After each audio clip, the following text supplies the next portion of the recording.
Hey, this is Dena. This is Annie. And you are listening to the Besties podcast, where two besties keep it light and just talk about stuff we like, mostly. Last time we went on a little tangent about Snyder Bros, but it was brief. Yeah, it was brief. So I went to the Ghost concert. Nice. Yeah, it was fun. But my problem with it is that I'm too old, I think, to have fun. I think I'm just old. You know, I'm sitting there with my partner and we're having a good time. And the show is awesome. Don't get me wrong. It's a religious experience for me because I've been wanting to see them for so long. But I'm just like, is the music a little loud? It's a little loud, you know. and like there are people standing up and cheering, and I'm like, you know, no, I'm not doing that. I'm not standing up to a whole song anymore. I feel that.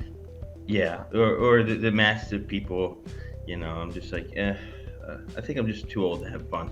Everybody else is having a great time. I'm just sitting there like, you know, this music's a little loud. We should have brought earplugs. And my partner's looking at me like, you're out of your mind. I've heard that people do wear earplugs to concerts. Yeah.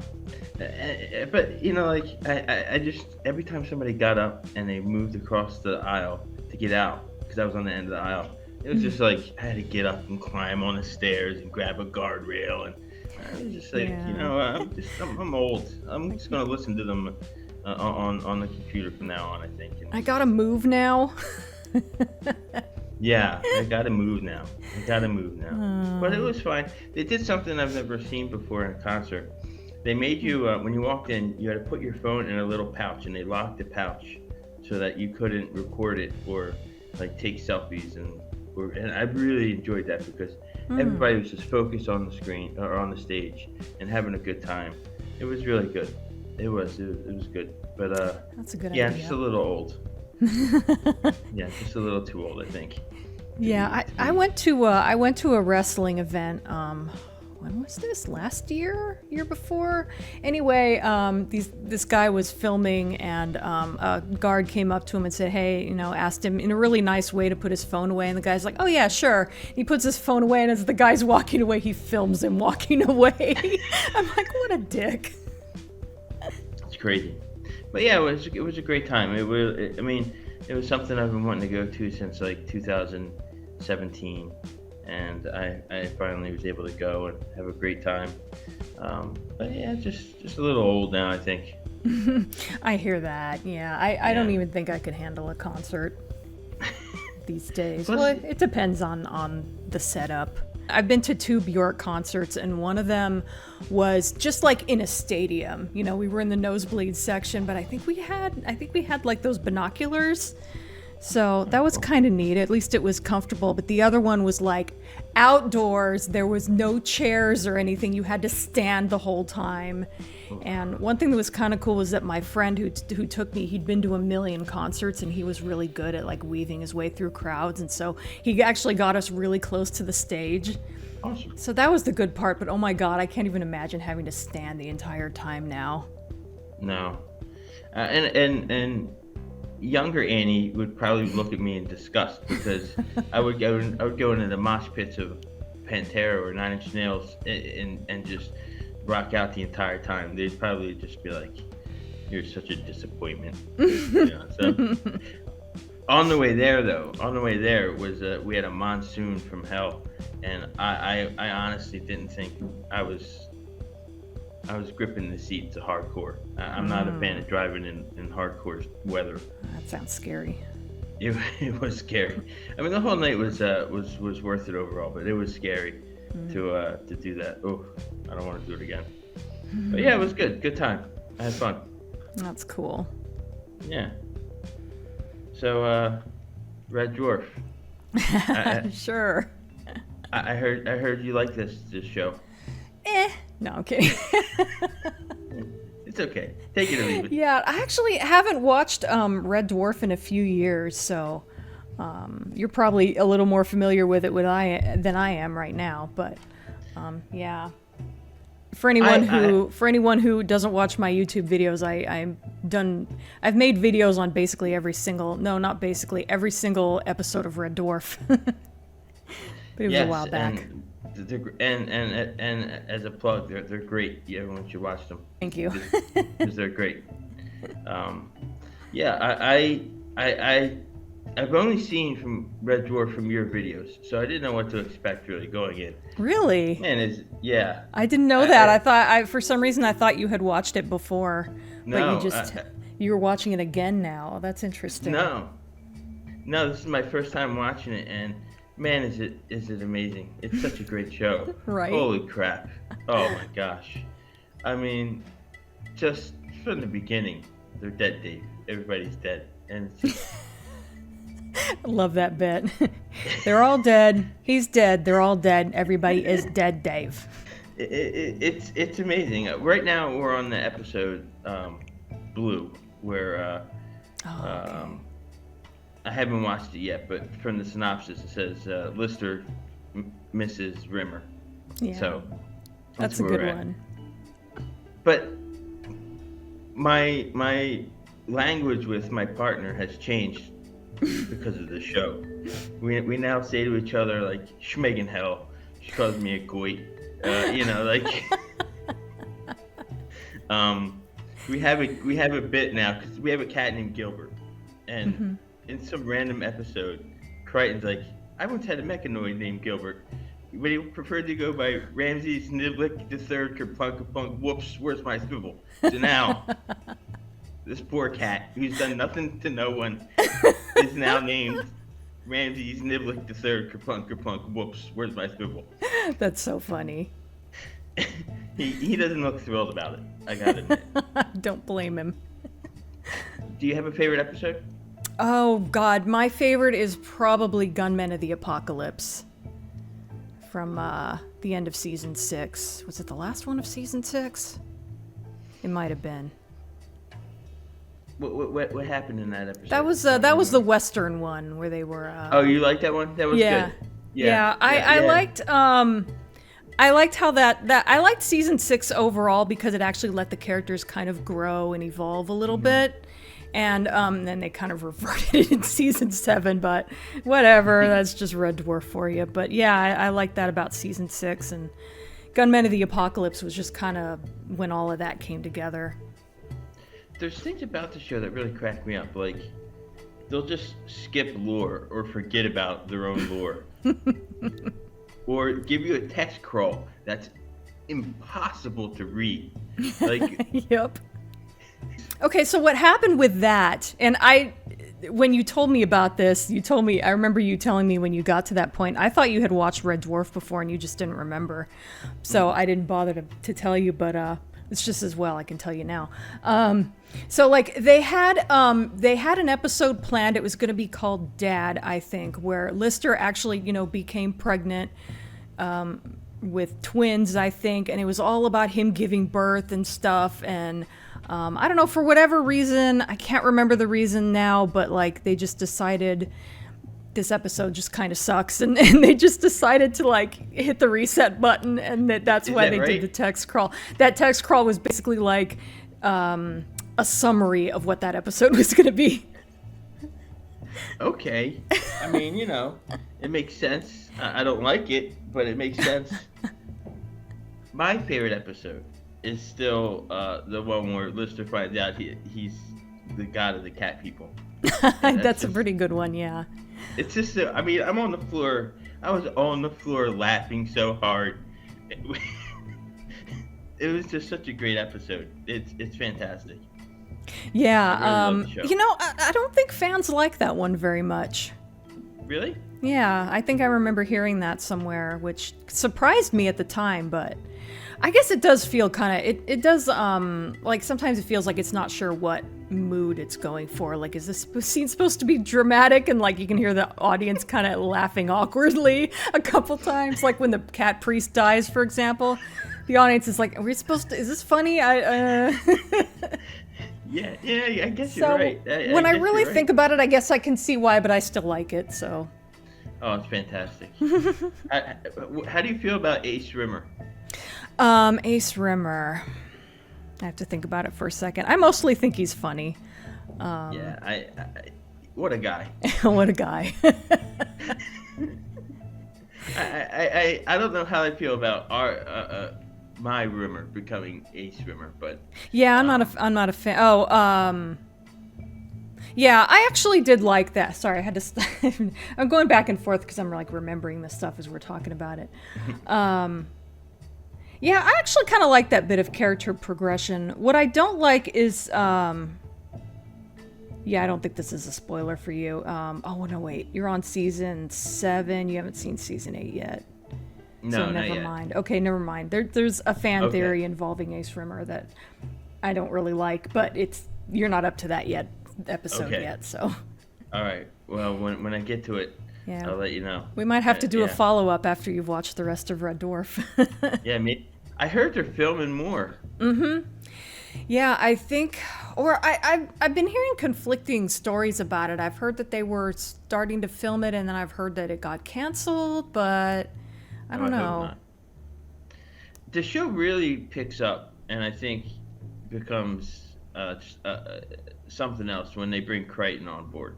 Yeah, When you get Crichton, all three together, there's something magical that happens with that show. yeah. It's funny because originally they didn't want a robot character because they thought it was too cliche. Like, I think probably Star Trek: The Next Generation was probably on at the same time, and they're like, oh well, we don't want to be, compared to that too much. So it's like, let's not have a robot character, and they ended up doing it anyway, and he's been there ever since. He's fantastic. Now we have to talk about the cat. Of course, my The favorite cat, character. he's just amazing. Again, another thing that me and my partner will quote when we're leaving the house.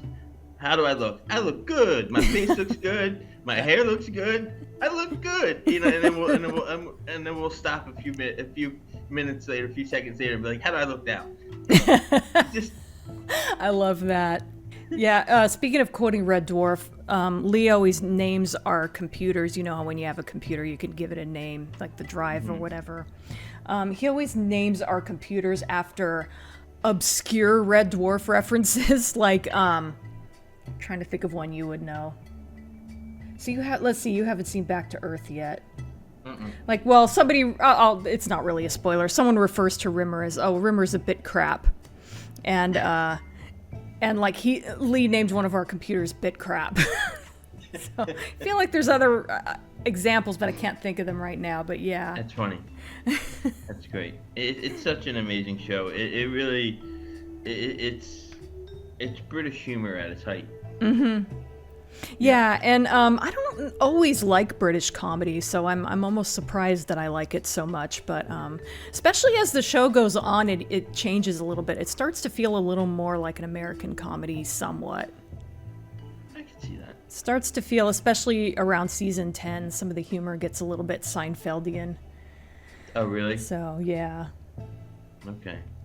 Yeah, I'm really enjoying it. We watch about 2 or 3 episodes a night. Oh, nice. Yeah, I'm really enjoying it. It's on, I think it's on BritBox. Yeah, I've heard that. Yeah, so, yeah, so it's just funny. There's just, when Rimmer goes to the hologram ship with all the other holograms. Yeah, the holo ship, yeah. It's just, they're just classic episodes, and they don't just have like a bunch of episodes and a classic one. They have classic after classic after classic. So it's an amazing show. Chris Berry in particular is amazing. You should watch.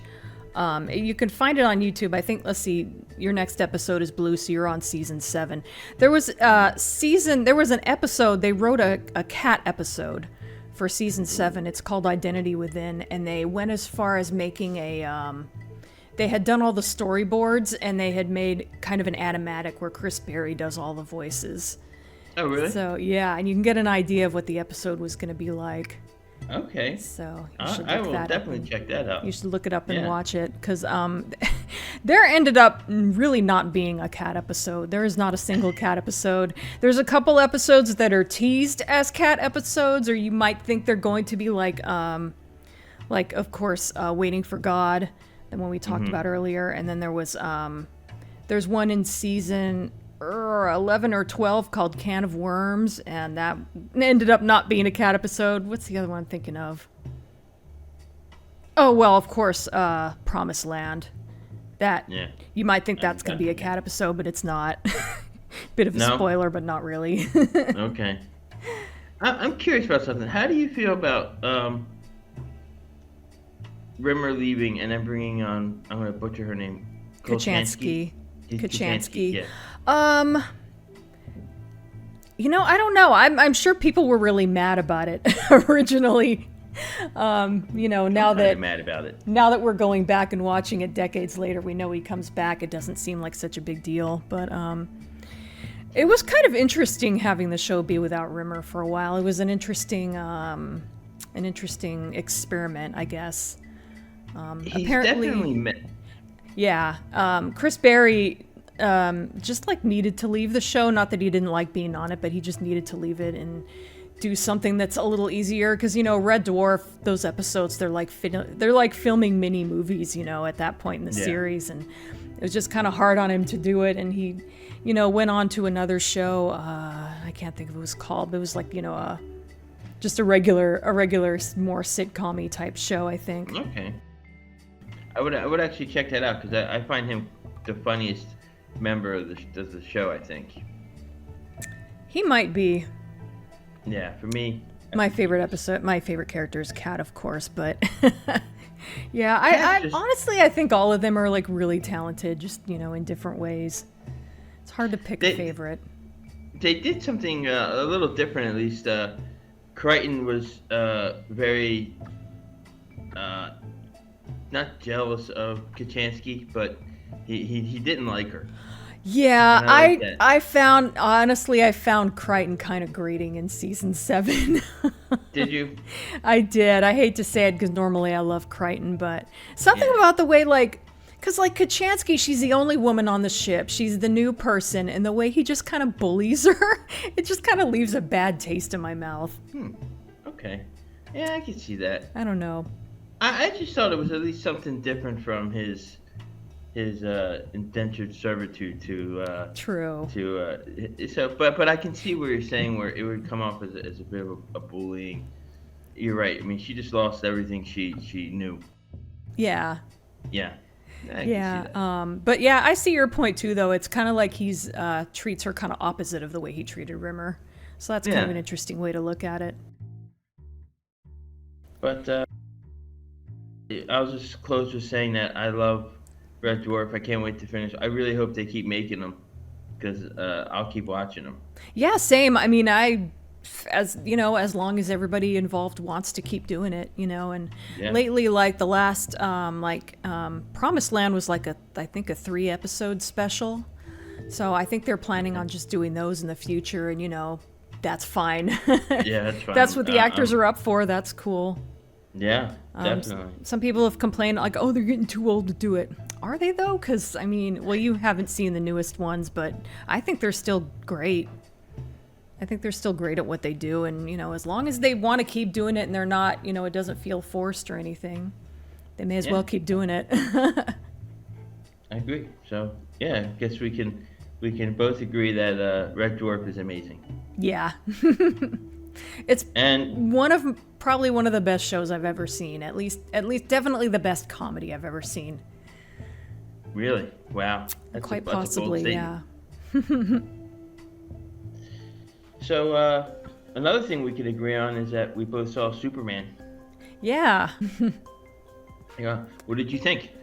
I loved it. I loved how it was very hopeful. Mm-hmm. I felt like it was exactly the kind of Superman movie we need right now. I agree. I really think the best parts of the movie were when Superman's looking for his dog, because everybody can relate to, you hurt my pet, I will burn the world down. Yeah, I had no idea like Krypto was going to get kidnapped and Superman was going to go all John Wick. I was not expecting that. I'm like, oh, we're doing this. Okay, cool. But I was there for it. But like in a good way. Yeah, it was fantastic. I really enjoyed it. I thought Nicholas Hoult was an amazing Lex Luthor. He was great. I fucking hated him. You really did. But he played it perfectly. I'm curious as to what his role will be in future movies, because there's no way you're going to create a character that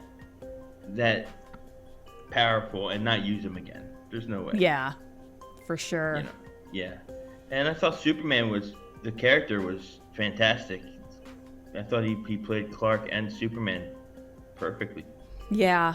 One tiny complaint was I would like to have seen him as Clark a little more in his Clark Kent persona, you know.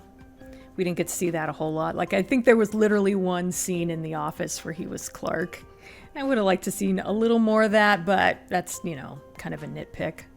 That must be hard to focus, like to divide attention between two characters who are the same character. Mm-hmm. That must be a hard thing to do. I don't envy them trying to come up with stuff for Clark to do well. You know what? You're right though, because maybe at the end, Clark comes out of like a storefront and be like, "Oh my God, what happened? That's craziness!" Woo, you know, that would have been funny. That would have been a fun post-credit sequence. yeah, maybe so. Yeah, but no, I can see your point there. He only interacted with the Perry and Jimmy Olsen, and I have to say, it's refreshing to have a Jimmy Olsen that's not like forgettable. He was pretty good. Yeah. People, everybody on the internet is saying he has like a superhuman riz. He was in a movie I watch it every year for Christmas called Feast of the Seven Fishes, and he's the main character. He's the lead of that movie, and he's so that was back in like 2019 or something like that. So I've been following him for a while. He's back really, in 2019. really good actor. Sorry, that made me chuckle. Way back in 2019. Hey, it's a long time ago. You know, it does feel like a long time with, you know, COVID and all that shit.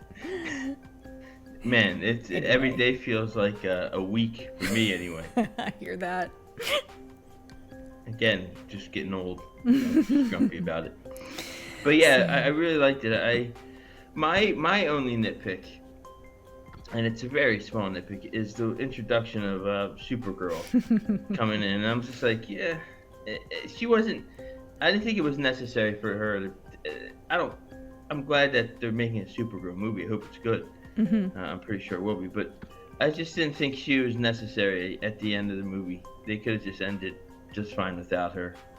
But no, that's a nitpick though. It didn't bother me. Was it the way that they introduced her? Yeah, her being like a party animal, and I'm like, oh. Well, I get that. I thought it was funny personally, but I kind of get where you're coming from. But I read that apparently that's based on a particular comic book about her, where she's like coping with something, and that's why she's drinking and such. And when you look at it from that angle, I think it makes a little more sense. I did love that we haven't talked about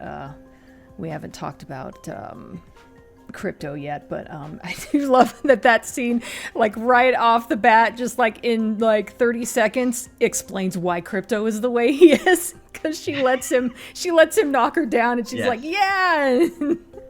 Crypto was the star of that movie. He was. I kept jokingly calling the movie Super Dog because he was like the main draw for me. Watching him beat the hell out of Nicholas Hoult was hilarious. That was amazing. I loved that. It was so cathartic. I really dug it. Yeah, it was a great movie. I had such a good time. Yeah. I will watch that again in a heartbeat. What do you think about how it starts? It drops you right in the middle of the action. I thought that was a little bit jarring, but I'm just glad we didn't get another origin story. Yeah, we definitely didn't need an origin story again. We all know Superman's origin. Yes, we do. I'll say it again. We never need to see Bruce's mom and dad get killed again. Mm-hmm. We never see it. If I never see Uncle Ben die again, I'll be a happy person. These are things that we don't need. We don't need to see. But I thought it was fine. The little text that we got describing what happened, I thought was was enough for me. I could see how it would be a little jarring, like, whoa, what, Superman's beat up already? Yeah. But, yeah. I think it was more that I just didn't really expect it, because that scene where he's all beat up and he calls Crypto, I thought, in fact, I was watching a YouTuber talk about it, and he had the same thoughts as me. We thought that was going to be like later in the movie, Right, so did I. And yeah. I'm like, we're starting with this scene? Okay. I was just really surprised, but at the same time, I think it's just one of those things where it's like, on a rewatch, it'll be fine. It's just my first time viewing it. I was like, okay, this is not what I expected. I did lean over to my partner and said, if that was a cat, Superman would just die. Because the cat would never come to you. No matter how hard they would just lay down and go to sleep. Oh, you need me? Oh, okay, I'm gonna take a nap. I'll see you later. You're fine. But I thought it was great. I was so glad the second I knew that they were going to incorporate Crypto into the movie, I said, okay, we're getting a fun, light Superman movie, which is what we really need. You don't need dark brooding Superman, Yeah, like we said last time, we already have Homelander and right, Omni-Man for that. Yeah. Oh, here's something funny. Do you remember that movie Brightburn? Yes. I think it's so funny that James Gunn produced that movie. Oh, he did, didn't he? Yeah. Yeah, Right. and then he would go on to direct a Superman movie. Yeah. And that's a really funny. good one too. That's very different from the Brightburn movie. For what it's worth, I kind of liked Brightburn, but it wasn't great. No, it wasn't great. I went to see Superman with 6 people. All 6 of us loved it. The crowd clapped at the end, which I always find weird, clapping for a movie. I love it when audiences do that. Personally, I know it's technically pointless, but I just love the idea that you're so happy that you just applause. You just applaud. I just think that's kind of cool. Yeah, it was great. I'll do that. I'll be alone, and if I get excited about something, I'll clap my hands. So. That's fine. In closing on this, I thought it was. We didn't talk about Lois Lane. Let's. Yeah. What did you think of Lois? I thought she was handled pretty well. I don't have any specific thoughts. I didn't dislike her, so. No, I didn't dislike her. I actually liked her relationship with Clark and her relationship to Superman. Yeah, that was interesting. Interactions with both. Yeah. I liked her giving her something to do. She actually rescuing Superman. I thought was, Yeah, that's a good point. I don't think she needed to be rescued at any point, which is kind of refreshing. Yeah. I agree. She did the rescuing, which I thought was refreshing for Lois Lane. Yeah. Her interactions with the Green Lantern, I thought were funny. That was great. She had the audacity to make fun of his hair. I thought that was great. Yeah, I love the movie. When it comes on streaming, I definitely will watch it again. Same. I see myself rewatching that one a lot. Speaking of Mr. Terrific, he really stole the show, didn't he? He really did. He ended up being amazing. He's always been one of my favorite. He's not favorite, but he's been a top comic character of mine for a while, and finally getting to see him on the big screen and doing him justice, I thought was really good. Mm-hmm. They got to get rid of Justice Gang now. That's the worst name in the world. The Justice Gang. Oh, yeah. Also, Guy Gardner was great too. He was. I remember there was a bit where Mr. Terrific. Well, neither of them liked the name. Guy Gardner was the only one who liked the name, right. And Mr. Terrific didn't like it, and he said, "Your name is Mr. Terrific. Your opinion doesn't matter," or something like that. Yeah, at the ending, I made me chuckle when Element Man was like, "Oh, Justice Gang, that sounds really cool," and Nathan Fillion's like, "Oh, you're in." You're in. So, yeah, that was great. So we're going to talk a couple trailers here. Yep. So I guess I'll start by saying I didn't know anything about weapons until you told me to watch the trailer, and it looks really interesting. It really does, doesn't it? Did you watch Barbarian? I don't think I'm familiar with that. It's the same director. I would, if I were you, I would watch Barbarian if you have an hour and a half to kill. Okay. It's really, really good.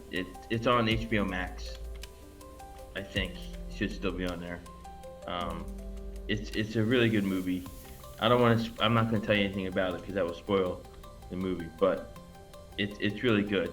And this trailer looked ominous, bleak. It looked really good. I was really interested in it. Yeah, I'm really curious where they're going to go with that. There's not much to say because they don't give us much information. Just that kids get up in the middle of the night and leave their houses in one classroom.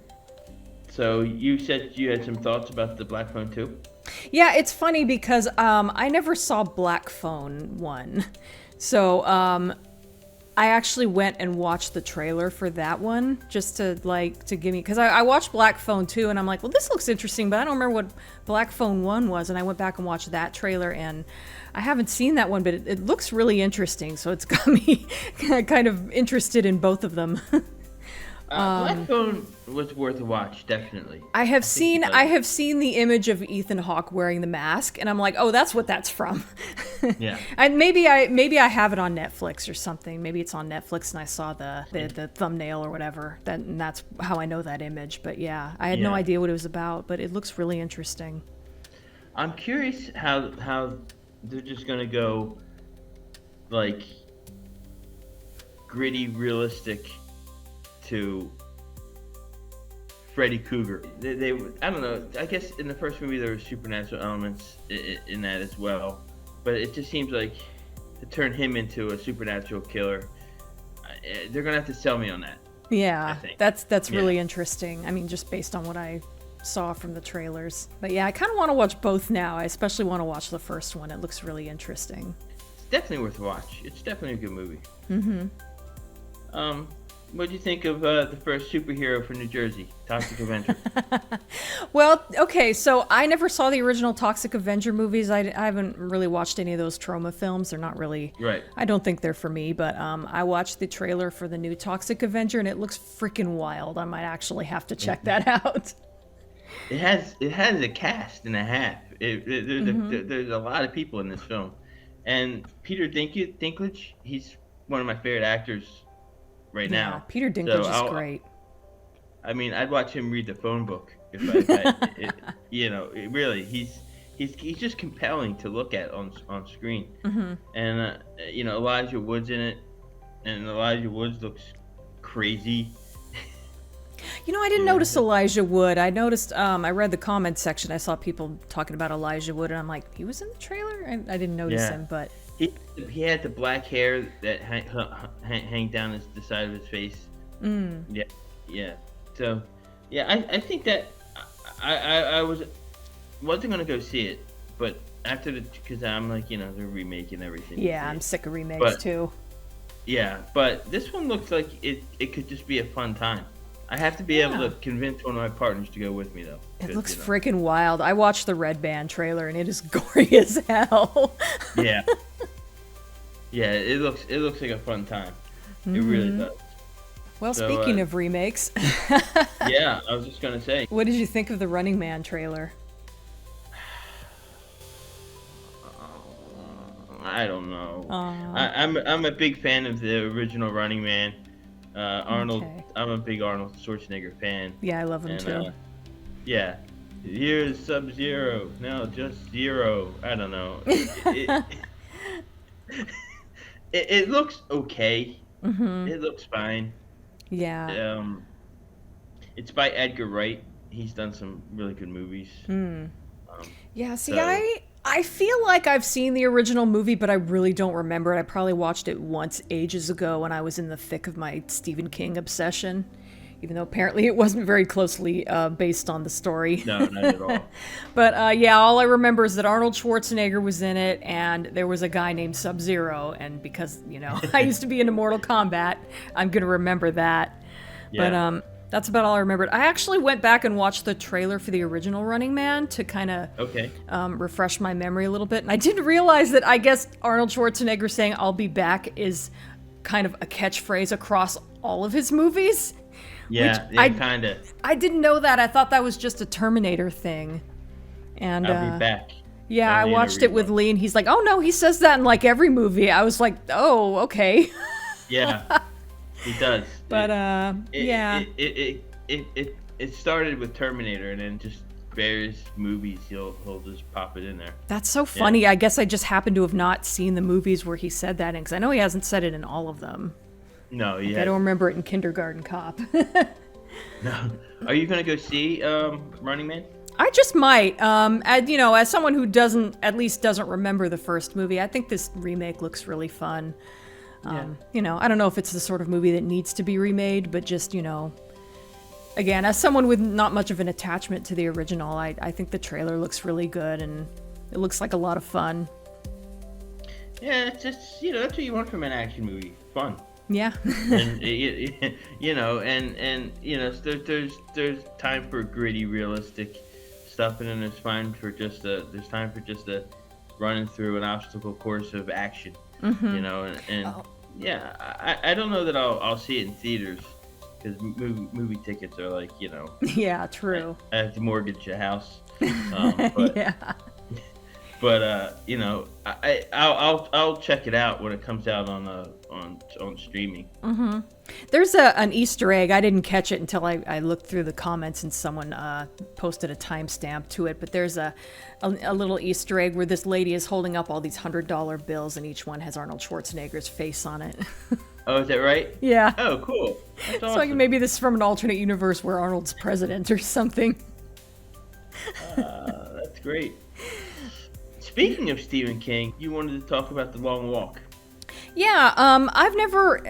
That one's interesting for me because I never. I went through a really phase where I was like heavily into Stephen King. I was reading as many books as I could at the time, and I never did read The Long Walk. I think it was a short story, and I think it was one of the ones he wrote as Richard Bachman. He did. And so I don't know anything about that one. So, the trailer starts and it looks like these guys out for a walk, and it just looks all, it looks kind of positive and fun. And next thing you know, they're being forced to go on this walk, and anyone who stops walking, will be killed, and the only survivor, wins or whatever. And I just thought that looked really interesting because I'd heard, I knew the title, The Long Walk, but I didn't know what it was about. And I just thought that looked really interesting, really dark. I don't know why they're walking. It doesn't really tell us. And it doesn't really tell us what happens to the person that wins the walk, but it does look really interesting. Again, it's probably another streaming movie for me, but I think it looks intense. Yeah. Which is something I love about horror movies. I never read the book either. I never read his Bachman stuff, I don't think. So yeah, it's lost on me, but it looks pretty good. Yeah. Yeah, it looks very dark and yes, but maybe kind of funny as well. Not to the extent of The Running Man, but So you saw Megan 2.0. Yeah, I don't have a whole lot to say about it. I did like it. I thought it was fun. But yeah, it's one of those movies where kind of all the best stuff was in the trailer. So I kind of wish I hadn't watched the trailer. I think I might have liked it better. But I did like it. You're really excited for this movie too. Yeah. It might be one of those, sometimes I'll see a movie and just I don't fully appreciate it on the first watch. I have to see it on a second watch for it to really sink in. That happens. So Megan 2.0 is probably one of those. I think I'll appreciate it more on a second viewing. Again, a lot of the really good stuff was in the trailer, so had I not seen the trailer and I didn't know that stuff was coming, I might have liked it better. Did they leave it open for a third one? Possibly, yeah. Okay. But unfortunately the movie did so poorly. It's actually already streaming now. So. Oh, is it really? Yeah. Oh, wow. So I'm kind of thinking there probably won't be a third, but unless it gets vindicated by cable, as TV Tropes calls it. Vindicated by cable? Is that what they call it? That's the name of a trope.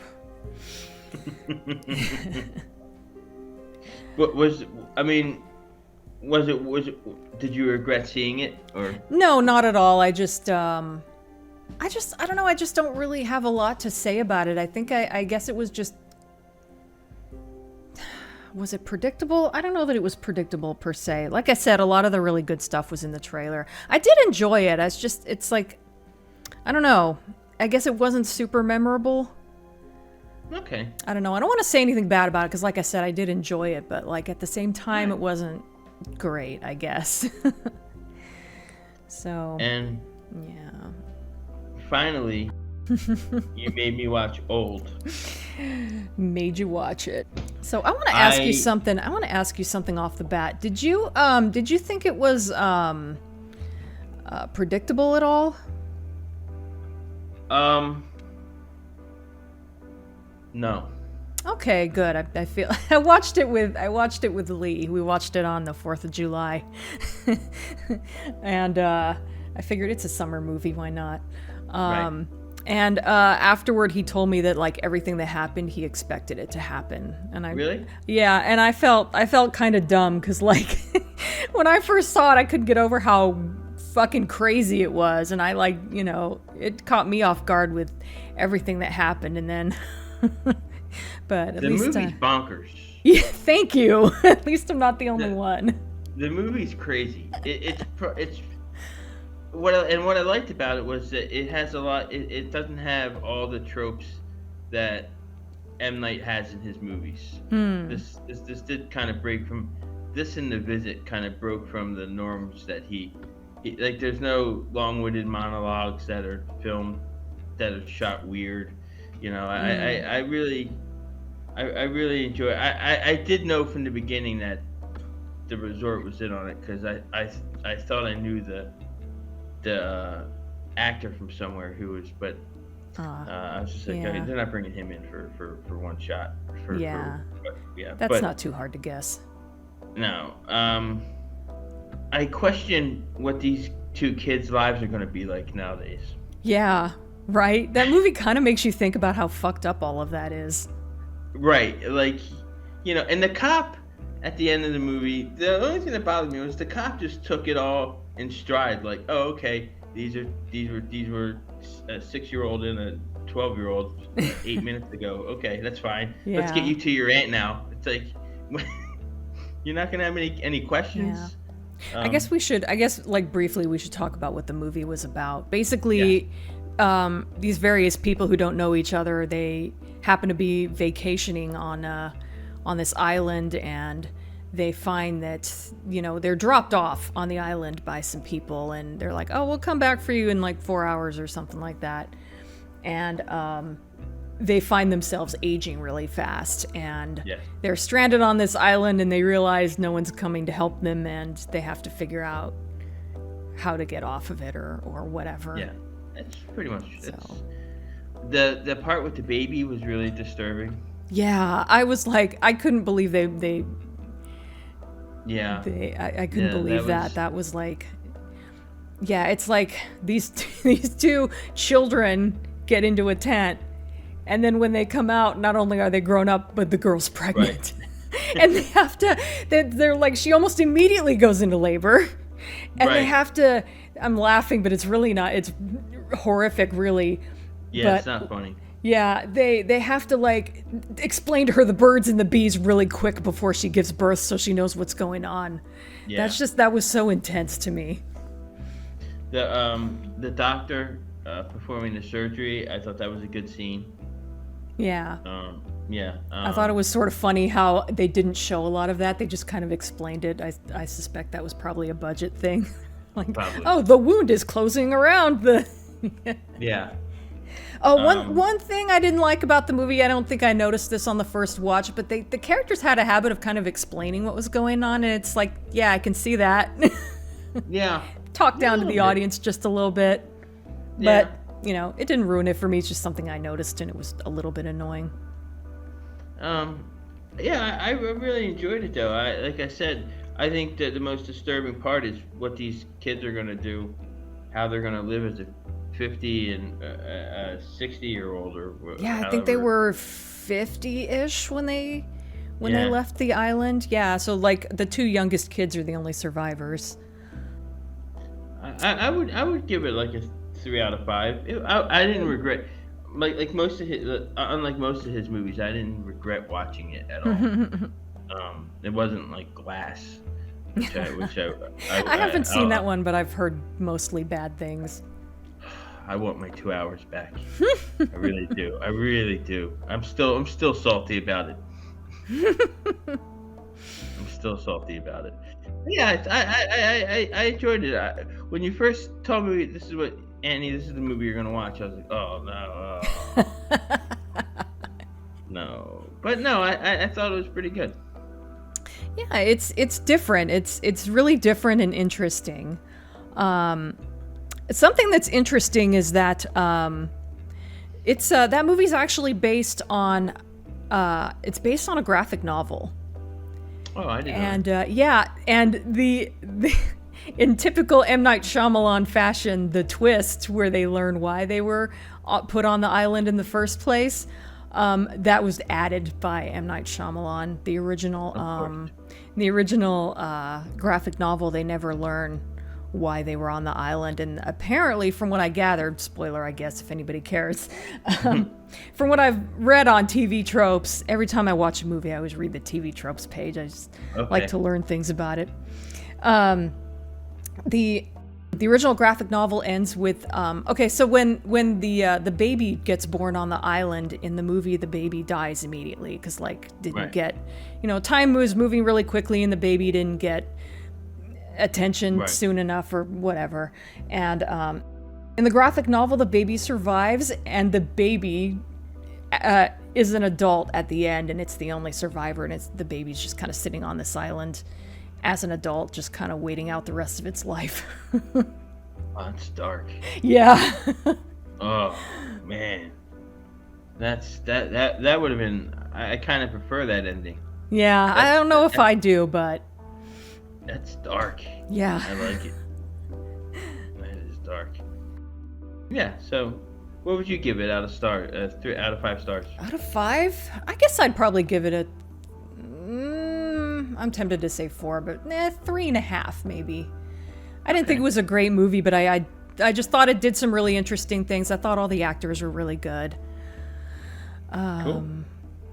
Yeah, but it's not like a great movie, but I love how interesting and different it was. Have you seen Knock at the Cabin? That's another M. Night Shyamalan movie. Yes, I have. Okay, I guess you didn't like that one. No, not too much. I liked it. I watched it. I wanted to see it after seeing Old. Because I was hoping it would be as bonkers as Old was, and it wasn't quite as crazy. To me, it was just kind of a solid, pretty good movie, and I was a little bit disappointed. Yeah, but it was okay. Lee tells me it's better. It was better than Old. We watched that one together too, so okay. I don't know. Well, next month I have a movie for you to watch. I was gonna give you a really bad movie, but I'm not going to now. I care too much about you. I appreciate that. I'm gonna save that for a rainy day. No, did you ever see? It's a road thriller, and since we're in the summer, and this takes place in the summer, it's called The Forsaken. The Forsaken. Oh, I know I've heard of it. I don't think I've seen it. It's essentially a remake of Near Dark. But it's a decent movie, and I think I'd like to hear what you thought. I haven't seen it since I saw it in the theaters, all the way back in however old it is, 2001. So that's a long time ago. But it's on Tubi, so you should have no problems watching it. Okay, I will check it out. All right, and we will convene next month. It'll be funny if it turns out that I've seen it before, because I definitely have heard the title. Oh. I think I was thinking of The Ritual. Okay, I don't think I've seen Forsaken. Well, I hope you like it. I hope it ages. I hope it's not. I hope I'm not watching it and it's a 2000 movie that I'm like, oh god. So, like I said, I haven't watched it in 24 years. So. Interesting. Okay. Yeah. So Forsaken. Okay, we'll watch it and we'll talk about it next time. Okay. We were going to talk about Milli Vanilli, but we're a little short on time, and yeah, I need to rewatch the movie about it that I was, because at this point I haven't seen it in like a month, and I need a refresher on it. I want to watch it as well, because when I started it, I got engrossed in it, but just life got in the way. Oh, okay. We can talk about that next time. Okay. And that sounds good. Maybe we'll do a follow-up on Red Dwarf if you end up watching more of it. Oh, I probably will. Stoke us a clipper. We'll be back for Christmas. Whatever.